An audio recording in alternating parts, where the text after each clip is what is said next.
Mayroon mga banta sa amin dito na i-demolish po kami. 2,000 years. Kamu tato.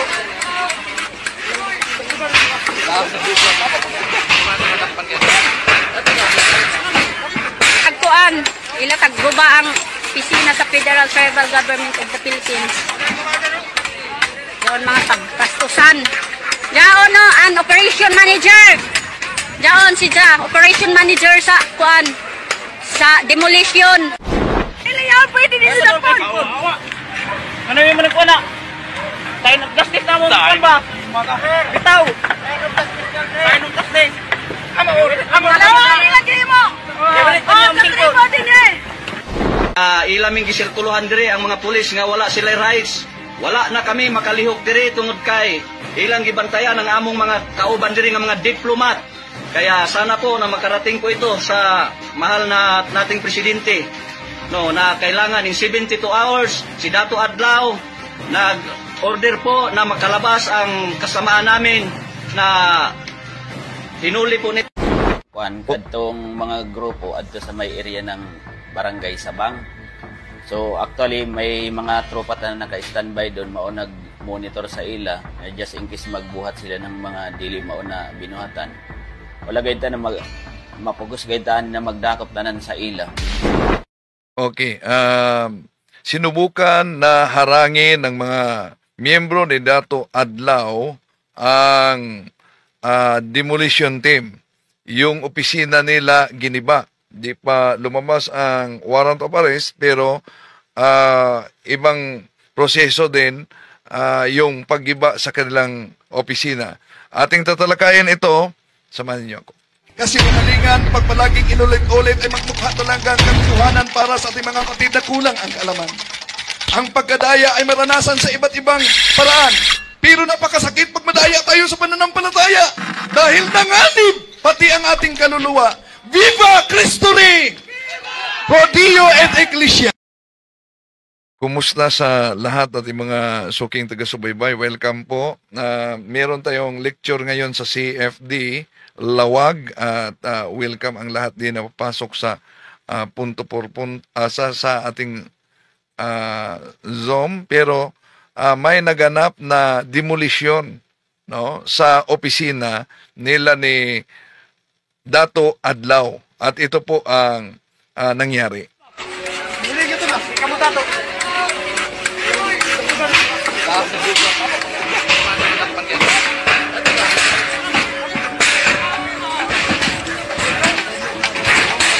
Daon, ilatag guba ang pisina sa Federal Tribal Government of the Philippines.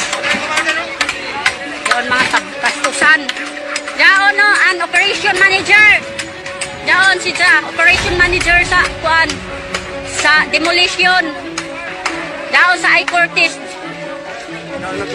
Oh. Daon. Operation manager sa kuan demolition. Trabahan ti sa I-Cortis. Sagdi. Sige, kay operation manager ko na siya.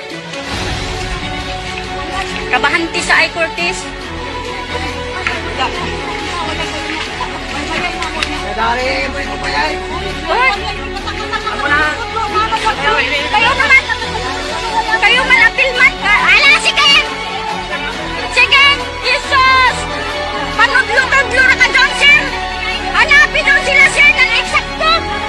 Dahil madalang demolis. Piktaw-piktaw. Kauna na mga operation manager. Operation manager na demolition. Well, arang kahanggaw.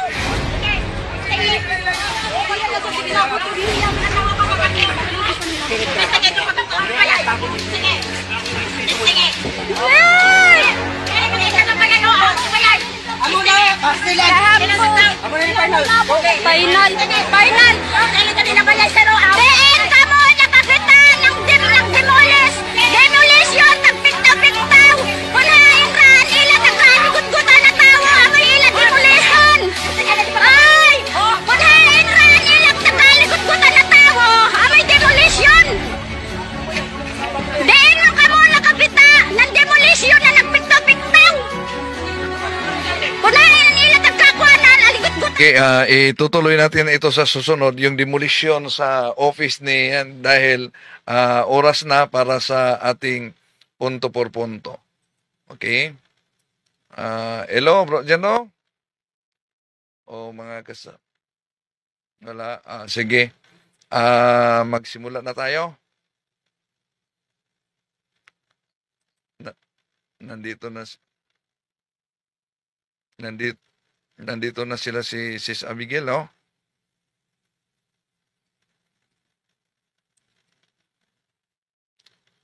Abigail Pascual. I-co-host din sila, sis, para sa question and answer. So, before 8, tapos tayo. Okay? Sige. Okay. Sige, okay. On the world. We're live in 3, 2, and 1.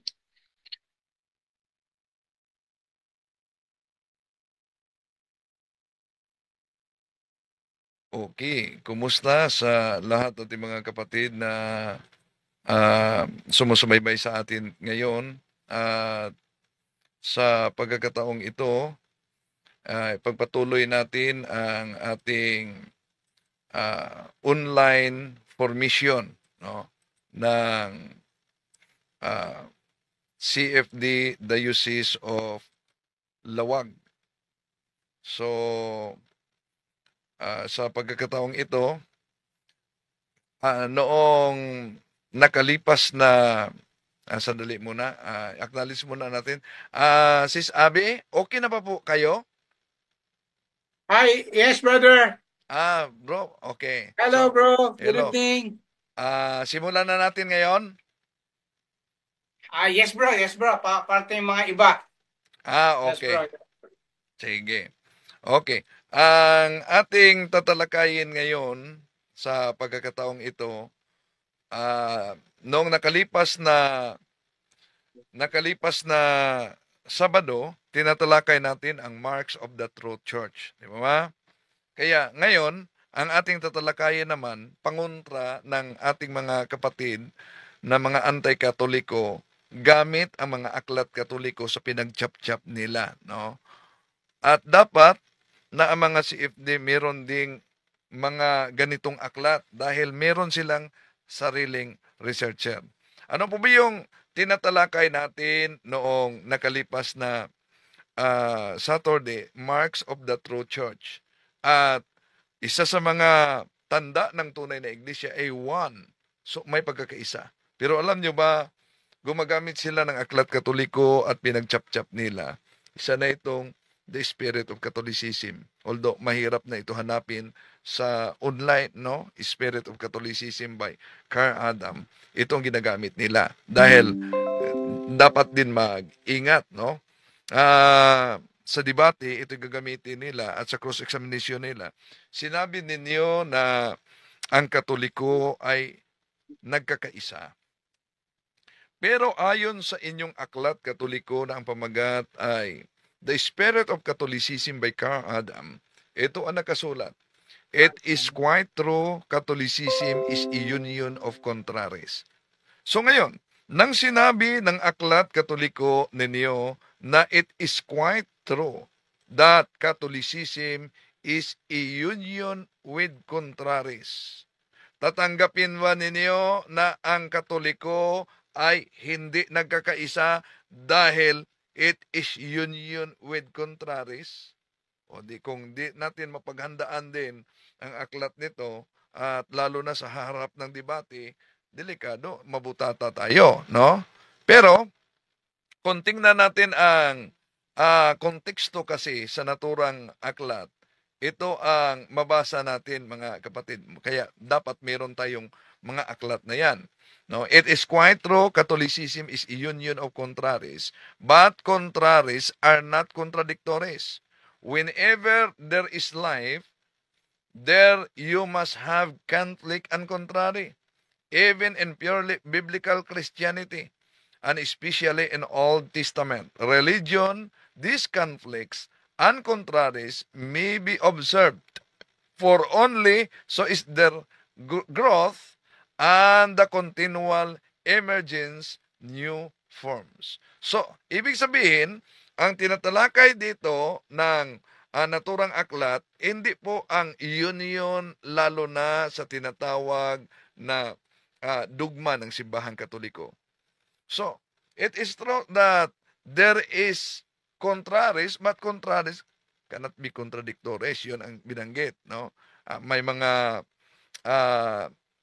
idwaan, lalo na kung debate kaugnay sa dugma, may faksyon talaga yan. Pero kung ano man ang opisyal na pananampalataya ng simbahan at ideklara pag ito'y magiging dugma, yon, tayong lahat ay nagkakaisa na.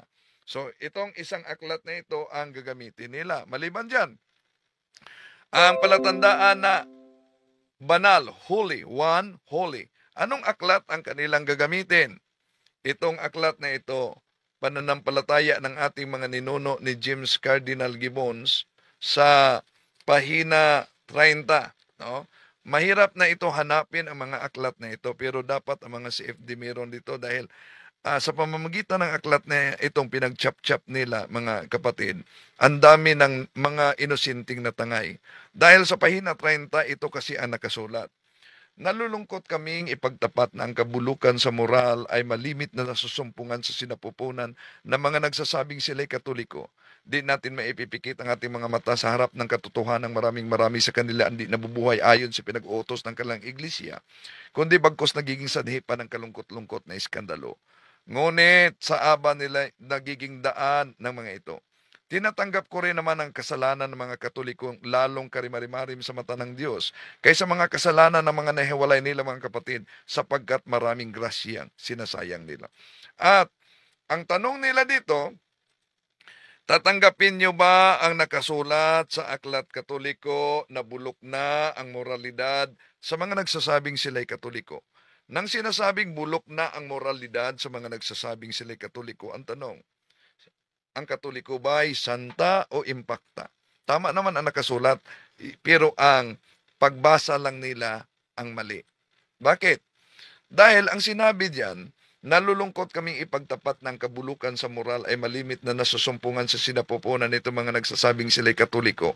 Di natin maipipikit ang ating mga mata sa harap ng katotohanan ng marami sa kanila ang di nabubuhay ayon sa ipinag-utos ng kanilang iglesia, kundi bagkos nagiging sanhi pa ng kalungkot-lungkot na iskandalo. So ibig sabihin, ang sino man na ang konteksto dito, ang sino mang mga nagkasala tayo hindi dahil tayo'y Katoliko, dahil hindi tayo sumunod sa aral ng simbahang Katoliko. Iyon ang konteksto sa nakasulat. Pero hindi ibig sabihin na even during the time there was also a Judas. Hindi ibig sabihin na dahil may mga makasalanan na miyembro ng simbahang Katoliko, ang simbahang Katoliko ay hindi na santa. Bakit? May iniawasan sila. Ito ang iniwasan nila sa naturang aklat. Ang pagkabanal ay isa ring tanda ng tunay na iglesia, sapagkat sa dasal na sumasampalataya ay sinasabi natin ang ganito, sumasampalataya ako sa Santa Iglesia Katolika.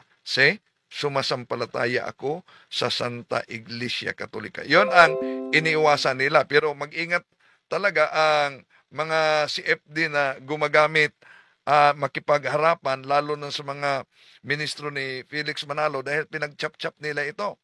Kahit pa itong aklat na ito na ang pamagat dili ang tanan sa Cebuano, ibig sabihin hindi lahat, no? Ginagamit din nila ito na tatanggapin nyo ba, sabi mo, banal ang iglesyang tatag ng ating Panginoon Jesucristo. Kung banal ang iglesyang tatag ng simbahang ng ating Panginoon Jesucristo, ayon sa aklat ninyong Katoliko ng may akda ay si Attorney Teofilo Tomorak, may imprimatur ni Cardinal Vidal.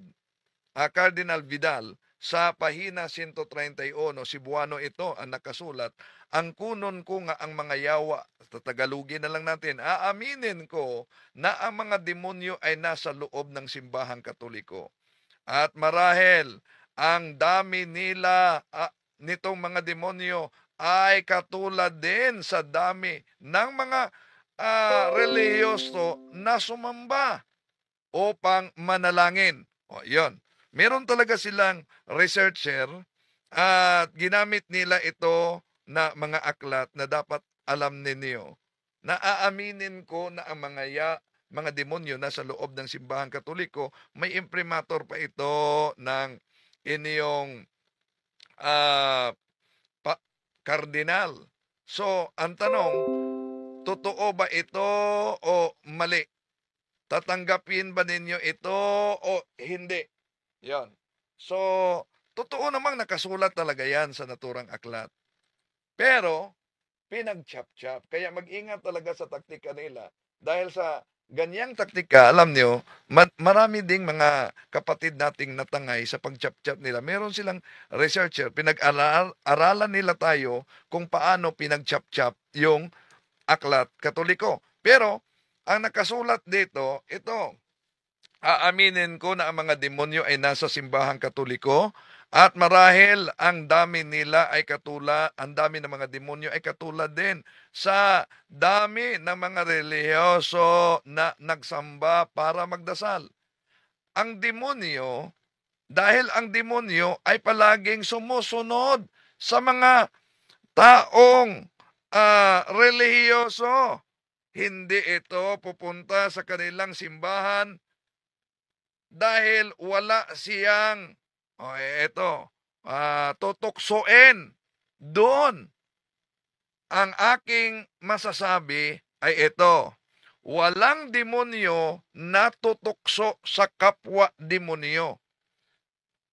Halimbawa, ikaw, ito ang Cebuano kasi pero gigamit nila ito. Halimbawa, ikaw ay kasama ng demonyo. Mag-antanda kaya ikaw ng cross para paalisin ang kasama mo? Hindi talaga. Dahil ang yawa hindi maaaring magpaalis sa kapwa demonyo. Yan ang nakasulat. Di po ba?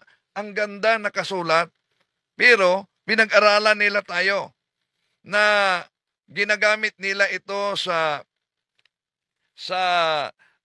mga pandoktrina at iginiit nila, di ba? Napakalinaw ang nakasulat sa inyong mga Katoliko na aaminin ko na ang mga demonyo ay nasa loob ng simbahang Katoliko. Pero ang konteksto, dahil ang mga demonyo ay sumusunod sa mga taong banal. Hindi ito pupunta sa kanilang simbahan dahil wala siyang tutuksohin doon. Dahil ang demonyo hindi pwede na magtukso sa kapwa demonyo. At hindi lang yan. Ito pa na aklat ng Katoliko dahil sabi na, di po ba sinabi ninyo na banal kayo? Dahil sa paggamit nila sa aklat na ito, isa sa kanilang katanungan, nang sinabi ng aklat Katoliko na may imprimatur ni Cardinal Vinal, aaminin ko na ang mga demonyo ay nasa loob ng simbahang Katoliko. Tanong, ang simbahang Katoliko ba ay santa o impakta? Yun. So, kung ang isang CFD walang kopya nito at haharap ng debate sa mga ministro, ay malaking posibilidad na butata talaga. Di mo alam ang nakasulat sa naturang aklat, ang konteksto. Lalo pa, tatanungin ka, sinabi ng aklat ninyong Katoliko, how did the Catholic Church start? Sa pahina 36, itong aklat na ito, ang sabi, the remote beginnings of the Catholic Church go back to the terrible day when Lucifer flung against heaven's sky his banner of revolt. So, tatanungin ka ng ministro, aaminin ba ninyong mga Katoliko? Aaminin ba ninyo na ang nakasulat sa inyong aklat Katoliko na the remote beginnings of the Catholic Church go back to the terrible day when Lucifer flung against heaven's sky his banners of revolt? Yon ang origin ng Katoliko. Yan. So kung wala tayong kopya sa aklat na ginagamit nila, delikado talaga, di ba? Pero, meron silang iniwasan. Ito pala ang konteksto. It is not altogether fantastic to say that the remote beginnings of the Catholic Church, anong ginawa nila?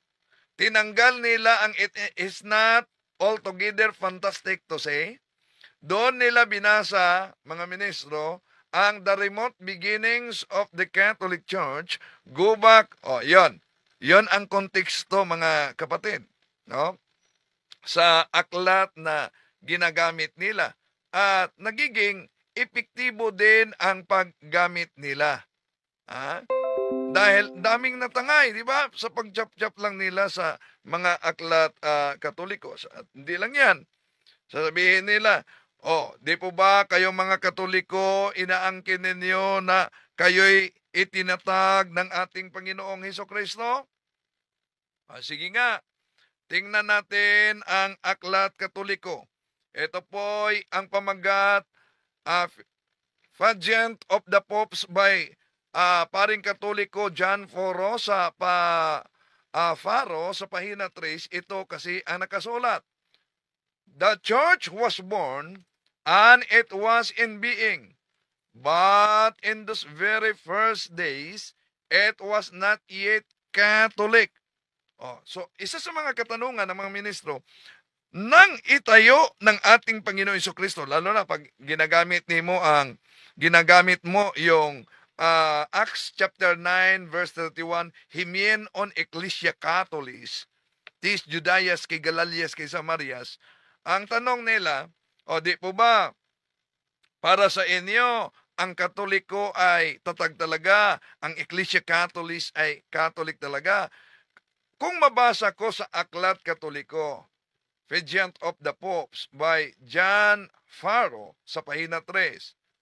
The church was born and it was in being, but in those very first days, it was not yet Catholic. Tanong, sino ang pananiwalaan ninyo? Itong aklat Katoliko na nagsabi na ang nang ito'y naging iglesia ng lumabas sa unang mga araw, hindi pa ito Katoliko. So ano po ba ang konteksto diyan? Tama naman ang nakasulat, pero out of context, mga kapatid. Bakit? Una, ang tinutukoy kasi diyan na it was not yet Catholic dahil ang divine revelation was gradually revealed by God. Una, ito'y doon sa mga Hodyo ang tinutukoy dyan. At kung ituloy natin ang iniwasan nila, ito ang nakasulat. For long centuries, their composite heritage of religion and race had been jealously guarded by the Jews. Yun sa Judaism. Dahil hindi kasali ang mga Hentil, no, sa Judaism. Ngunit, nang dumating na ang ating Panginoong Hesukristo, ito ang kadugtong event that proved to be of the highest historical importance. The act that marked the development of the church into the international and interracial society, which from that time on has offered to all, no matter what race or rank. Yun ang iglesia ng ating Panginoon Jesucristo na hindi lang limited sa mga Hodyo, kundi para na sa buong mundo. San Mateo Kapitulo 28, versikulo 19, 20, mga kapatid. Pero maliban dyan, meron pa silang katanungan. Ano yung katanungan nila? Ito. Sabi mo na ang Katoliko'y tatag ng ating Panginoong Hesukristo. Totoo po ba? Yan ang paraan sa cross-examination nila na dapat mag-ingat din. Totoo po ba na ang Katoliko ay tatag ng ating Panginoon Jesucristo? Kung mabasa ko sa aklat Katoliko, yan ang paraan nila sa cross-examination, na ang Katoliko hindi nagsimula kay Kristo. Aaminin mo bang mali ka? Yan. Kung wala tayong kopya sa mga aklat na ito, siguradong butata. Pero alam nyo, meron naman tayong official debater, no? Debater. At kaya nga, di basta-basta na bawat chapter ng CFD ang haharap kung di niya alam talaga ang paraan ng taktika ng ating mga kasama. Ginagamit nila pahina 35 sa aklat na ito. Ang nakasulat kasi, the Catholic Church did not start with Jesus. At may sabay na yung palakpakan. Nakita nyo yung debate namin noon, yung debate ni Father Darwin. Di pala, kay Kristo. Yon, pinag-chap-chap nila yan. Ano po ba yung konteksto? Di nagsimula kay Kristo. Ang konteksto sa aklat na ito, nagsimula sa mga Hudyo at nagiging perfected sa panahon ng ating Panginoon Jesucristo. Yun ang konteksto. Pinutol lang nila. Kinuha lang nila yung gusto nila para out of context na sila at delikado yung matangay nila. Di po ba? So ito ang nakasulat mga kapatid. The Catholic Church did not start with Christ.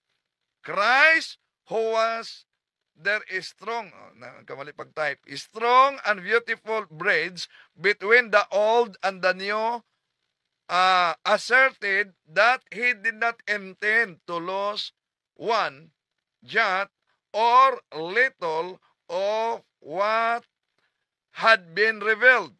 He did not abolish the religion that long had been the one ordained and designed by God.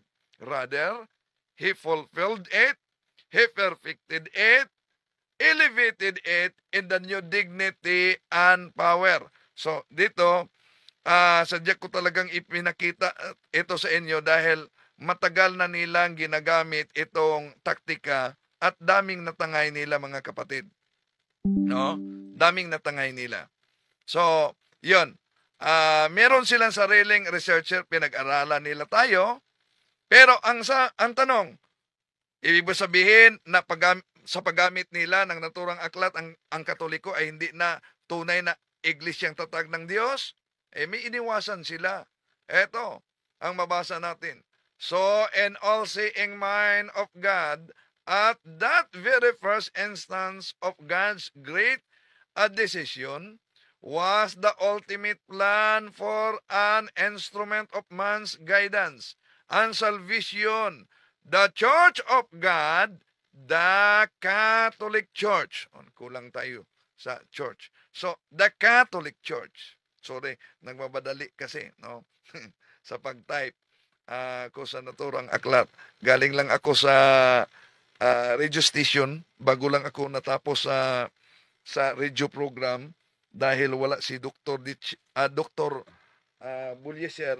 Ako ang pumalit sa kaniyang radio program. Ito pa, no? Sabi niyo na ang Katoliko ay tatag ng ating Panginoong Jesucristo. Pero kung mabasa ko na ang unang gumamit ng Katoliko ay walang iba si St. Ignacio of Antioch. Sang-ayon kang nagkamali ka ba? Yun, gagamitin nila ang aklat na ito. Roman Catholic by Edward Taylor, page 3. Catholic Church first used by St. Ignatius, the bishop in Syria who was martyred about AD 110. It was to stress the unity of the universal church that St. Ignatius invented the name. So, sabi nila, si Ignacio pala ang unang nag-imbento. Ay, tama naman ang nakasulat.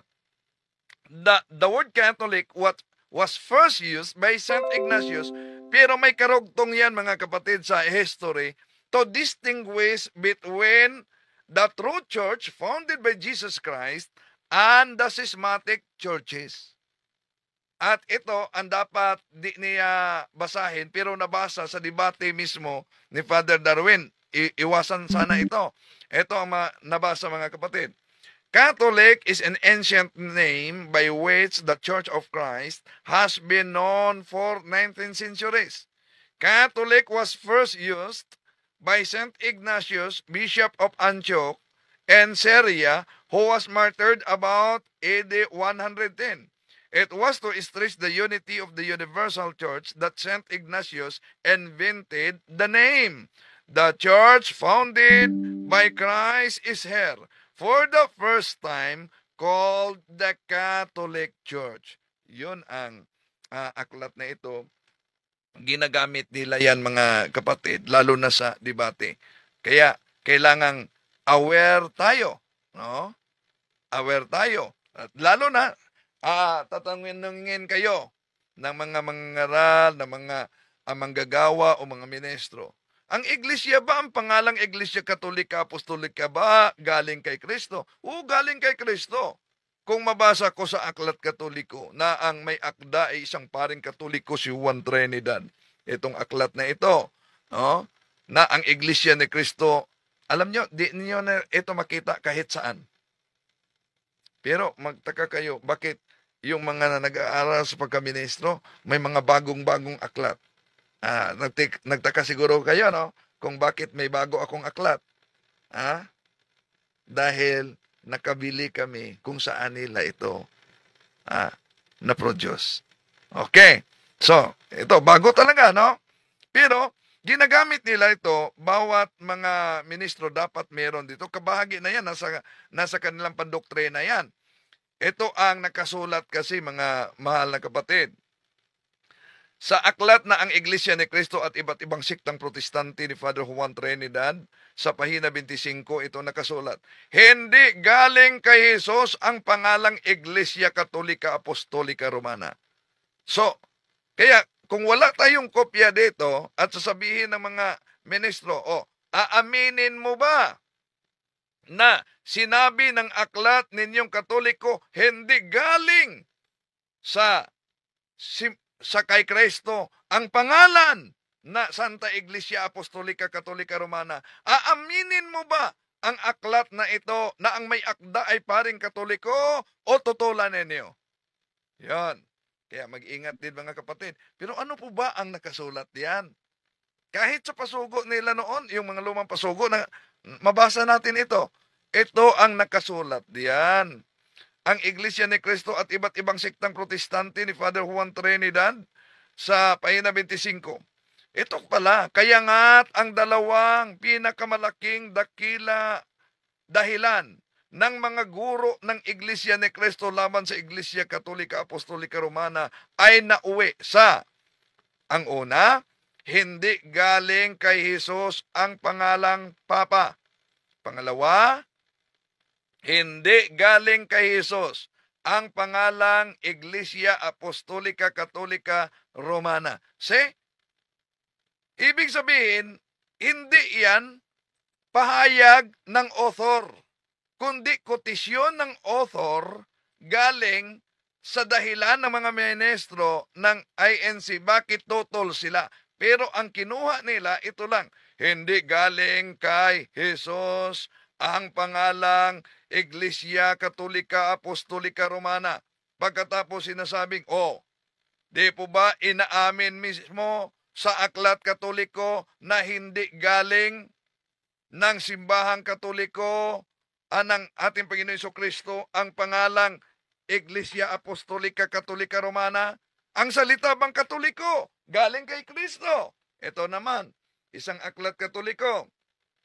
Pananampalataya at katuwiran ni Monsignor Jose Abriol. Kumplito sila.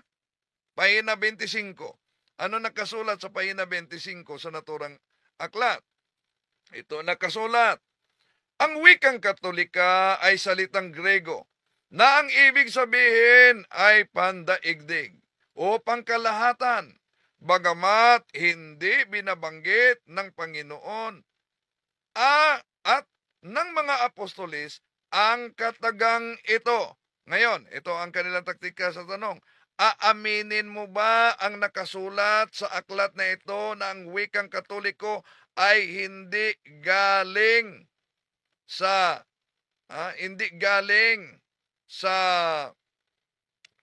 kay Kristo? Pero may karugtong. May karugtong na iniiwasan nila mga kapatid. Kaya, yun. mag-ingat talaga. Anong karugtong diyan na iniiwasan nila? Ito po ang iniiwasan nila, no? So kaya mag-ingat talaga. Para ito ang iniiwasan nila sa naturang aklat. Para ma-out of context, ito talaga, pananampalataya at katwiran. Okay. Ang wikang Katoliko ay isang salitang Katolika ay isang salitang Grego na ang ibig sabihin ay pandaigdig o pansanlibutan. Bagamat hindi ginagamit ng Panginoon at ng mga apostoles ang katagang ito, ang diwa ng kanilang mga gawain at utos ay Katolika o pandaigdig at pangkalahatan. Inyong gawing alagad ang lahat ng bansa. Ipangaral ang Ebanghelyo sa lahat ng tao. Yon ang nakasulat. So napansin niyo, ang galing talaga nila mag-research no? At pinutol-putol. At dagdag pa nila. Di lang yan. Yung pangalang apostolik na palatandaan. Kailan yan idinagdag? Ito po, Aklat Katoliko, The Creed. Sa pahina 76, ito ang nakasulat. In the Nicene Creed, the word apostolic is added in describing the church. Kailan lang pala Nicene Creed? Kailan nabuo ang Nicene Creed? Lalo na sa Council of Nicaea and Council of Constantinople. So gawa-gawa lang pala ng mga otoridad Katoliko ang aral ng simbahan Katoliko. So kaya mag-ingat din mga mahal na kapatid, no, sa ganong mga taktika. Pero pinutol nila yan. Kaya ipakita natin ito para alam ninyo kung paano nila ginagamit para di tayo matangay sa ganitong taktika nila na paggamit at pagchap-chap sa mga aklat Katoliko. Ito ang konteksto na iniwasan nila sa naturang aklat. Ito po. In the Nicene Creed, the word apostolic is added in describing the church. This was stressed against certain heresies of the 4th century, preached that they had a special knowledge.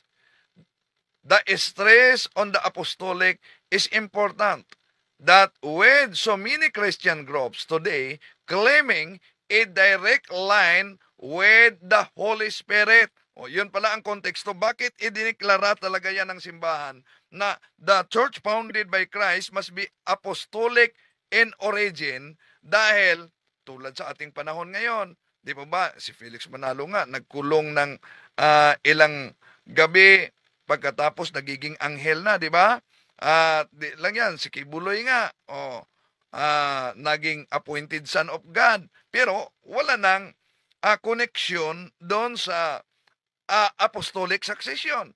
Kaya mag-ingat mga kapatid. Kaugnay dyan. Hindi lang yan. Sa debate, ginamit din ito sa debate namin ni Rizalito Ocampo. Mr. Talibong, sabi mo, ang Katoliko ay nasa Biblia. Kung mabasa ko sa Aklat Katoliko na ang Katoliko ay di talaga makita sa Biblia, ang ginagamit niya ay ang the question box na aklat ni Father Bertrand Conway sa page 132. The name Catholic Church as a name is not applied to the Catholic Church in the Bible. Yon. Grabe ang sigawan ng mga tao dito, ng mga miyembro nila. Pero sabi ko, pinutol mo ang naturang aklat. Dahil ang nakasulat diyan, the name Catholic as a name is not applied to the Catholic Church in the Bible. Although the idea of the church in the mind of Christ and His apostles is clearly set forth by this Greek word which means universal. Yon. ang nakasulat, mga kapatid. So, di ba? Nakita nyo kung paano nila pinagputol-putol ang naturang aklat. At hindi lang yan, gagamitin pa nila na itong aklat. Alam nyo ba na itong pangalang Roman na isa sa mga palatandaan ay hindi ito tinanggap ng mga obispo noon? Nasa naturang aklat na question box. Ito ang mabasa. For this reason, the English bishops protested against the term of the Vatican Council in 1870. We object the word Romist or Romanist. O, yan. O, di po ba mga obispo pala ay di nila yan tinanggap. Pero ngayon, natural naman, konsilyo yon. At may theological debate sa council. Pero tulad sa Supreme Court, merong mga tutol, pero kung ano man ang mapasyahan, yun ay magiging opisyal at dugma. Bakit di sila nila tanggap yung Romanist? Dahil term yan na ginagamit sa mga Protestante noon against Catholic Church, lalo na sa grupo ni King Henry VIII.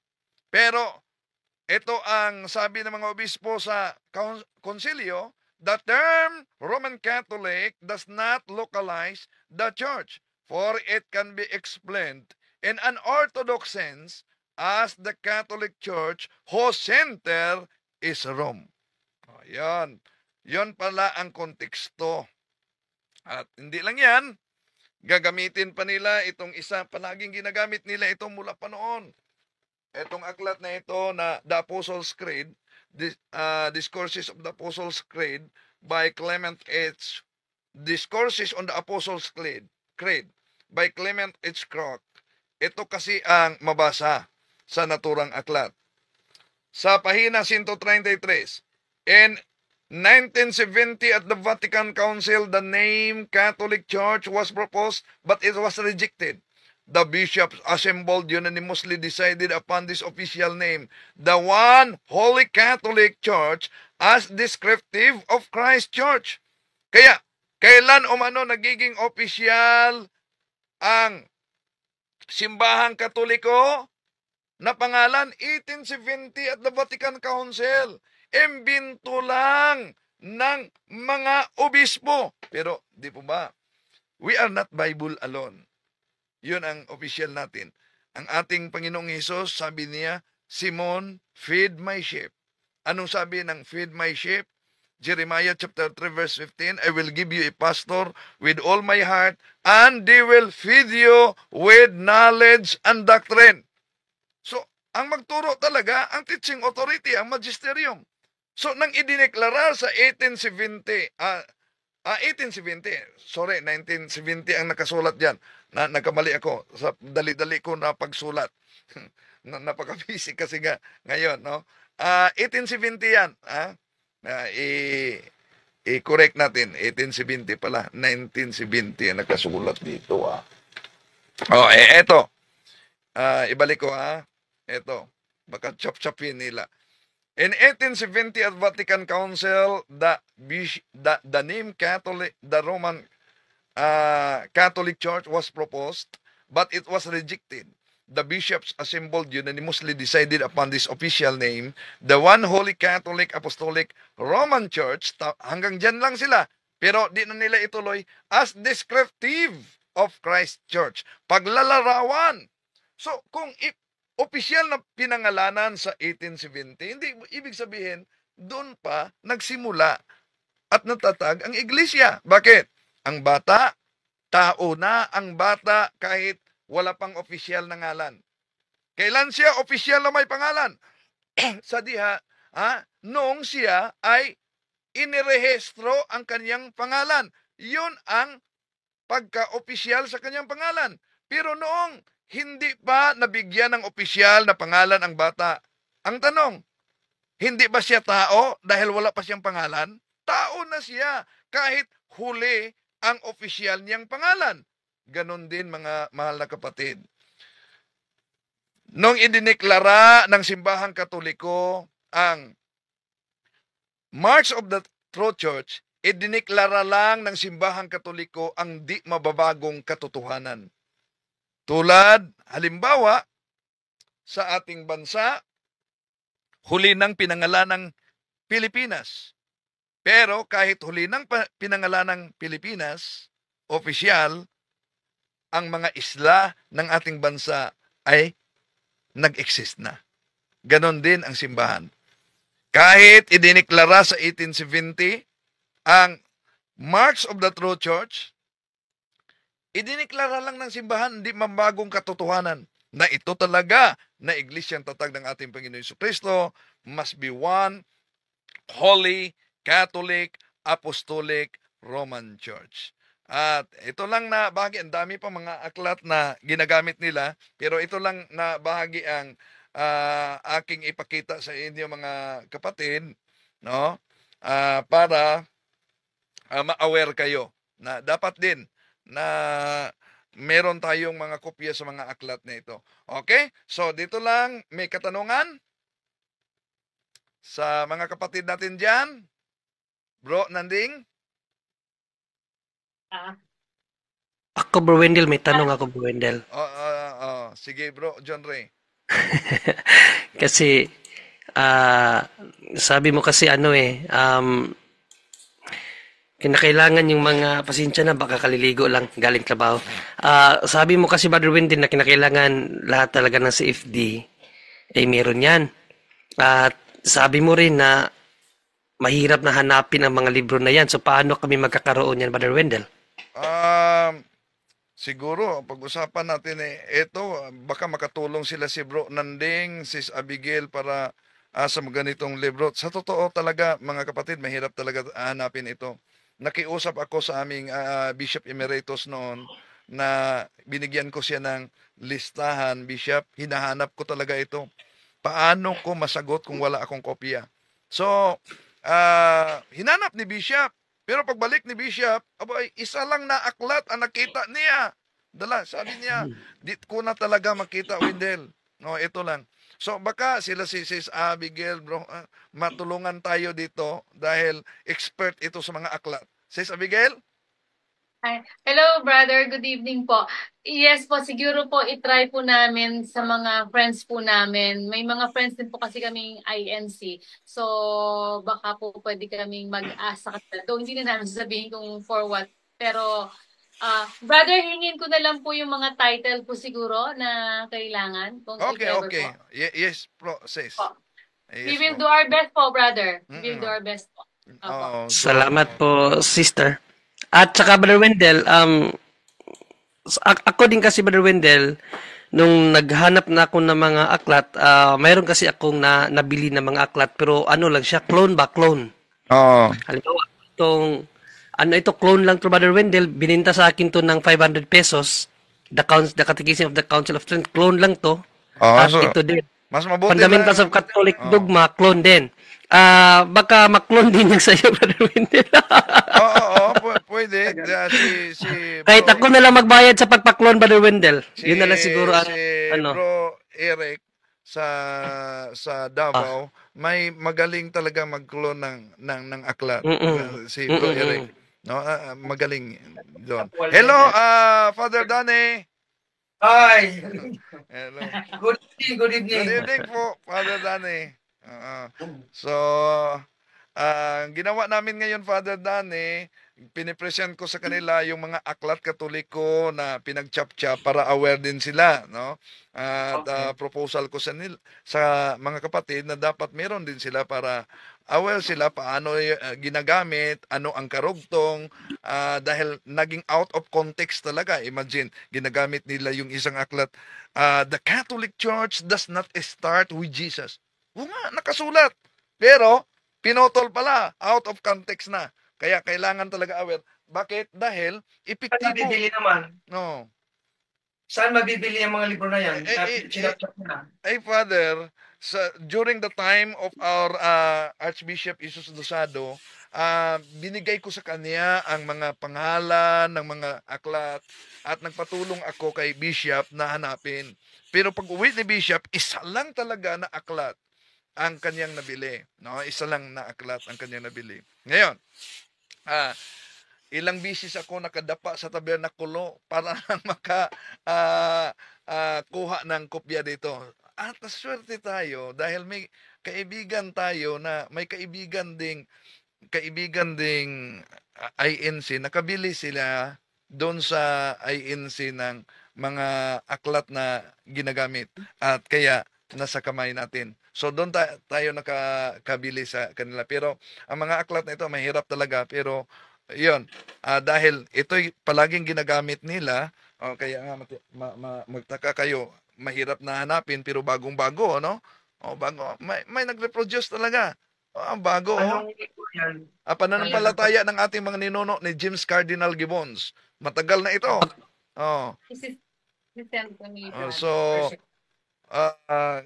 Kaya ito'y ginagamit nila. Pananampalataya ng ating mga ninuno, pananampalataya at katuwiran ni Monsignor Abriola at iba pa. Pero wala nang mabibilhan. Wala na tayong makita dyan, Father.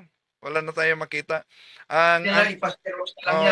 Ang team namin naghanap talaga ng mga aklat na ginagamit nila dahil mahirap talaga pag lalo na sa mga pandoktrina nila at propaganda, gagamitan nila tayo ng aklat. Ito aklat Katoliko, nakasulat dito, page, may imprimatur ni Cardinal Vidal, nakasulat, aaminin ko na ang mga demonyo ay nasa loob ng simbahang Katoliko.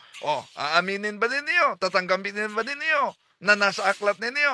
Yun, nasa aklat talaga. Pero ang nakasulat, aaminin ko na ang mga demonyo ay nasa loob ng simbahang Katoliko dahil ang mga demonyo ay pumapasok sa simbahan na banal. Hindi ito papasok sa simbahan na sa kanya dahil wala siyang tutuksoin doon dahil ang demonyo ay hindi manunukso sa kapwa demonyo. Yun ang nakasulat. Pero ang galing talaga nila na pinagchap-chap ang mga aklat natin. At kung walang kopya dito, ay delikado. Yeah? Okay.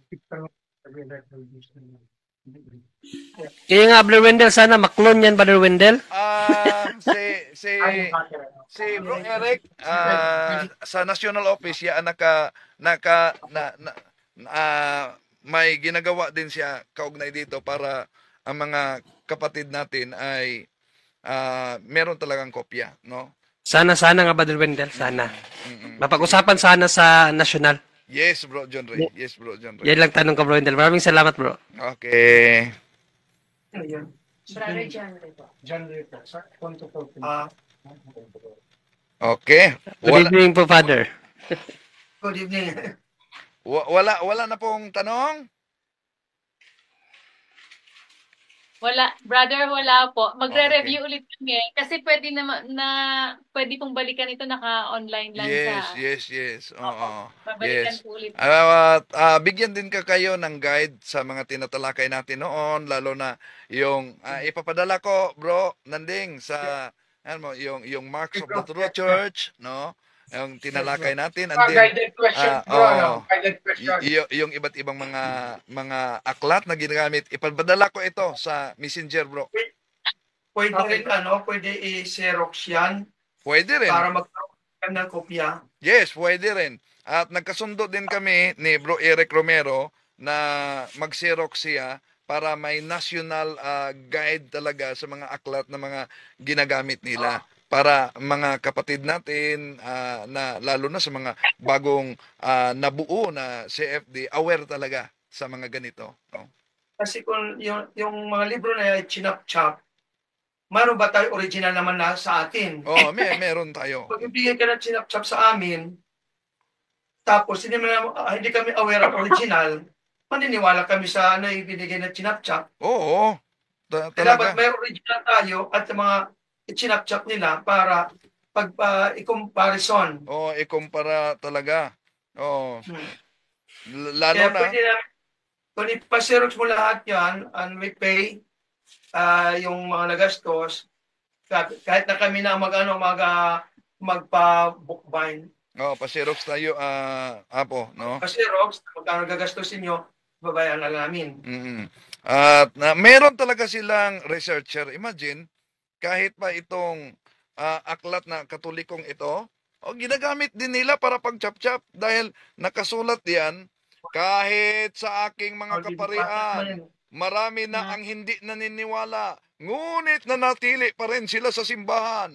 Tunay silang mga lubo na nagsusuot ng damit tupa at dinala nila sa kapahamakan ang hindi mabilang na kaluluwa. Yun. Itong aklat na ito, ginagamit nila. No? So, sa kanilang propaganda. So, sinong hindi inosinting Katoliko ang di madala sa naturang paraan nila sa pagputol-putol, pag-chap-chap nila. Kaya dapat talaga aware tayo, mga kapatid. Okay? Father? Okay. So, wala nang katanungan? Ayo. Hindi, matatalino ng aming kasama dito. All-knowing. Okay. So, maraming salamat. Apo, pwede po ba hingi kami ng blessing, Apo? Okay. Sige. Bago tayo magtapos, panalangin kay Apo Danny Divaras. And then the Father, Son, and Spirit. Amen. Amen. Lord, we thank you for this evening, for giving us this time to search the truth and to become true disciples of Christ, who is the true God, our Savior. Lord, thank you for everything that you have given us. Thank you for this moment, and thank you for the knowledge that you have given us and shared to us from Brother Wendell. Give us the strength to continue our mission, to proclaim the good news, to tell the truth to all. The Lord be with you. And with your spirit. And Almighty God bless you all, the Father, and the Son, and the Holy Spirit. Amen. Amen. Okay, thank you, Brother Wendell. Maraming salamat, Apo. Maraming salamat. Thank you, brother. See you maraming again salamat. Sa sunod pala na Saturday, wala ako dahil may renewal ako sa mga lay minister sa ibang diocese. At sa sunod din na March Saturday, 1 and March 8, March brother. 8, nandun ako sa Ifugao. So, Yes, wala tayo, ha? Okay. Yes, brother. So, maraming salamat. Apo, maraming salamat. Bye-bye, brother. Okay. Bye. Diretso ka daw sa lawag, bro. Ang layo na. Ang layo. Next time again. Sige, Apo, bye-bye. Sige. Sige. Bye-bye, brother. Bye-bye.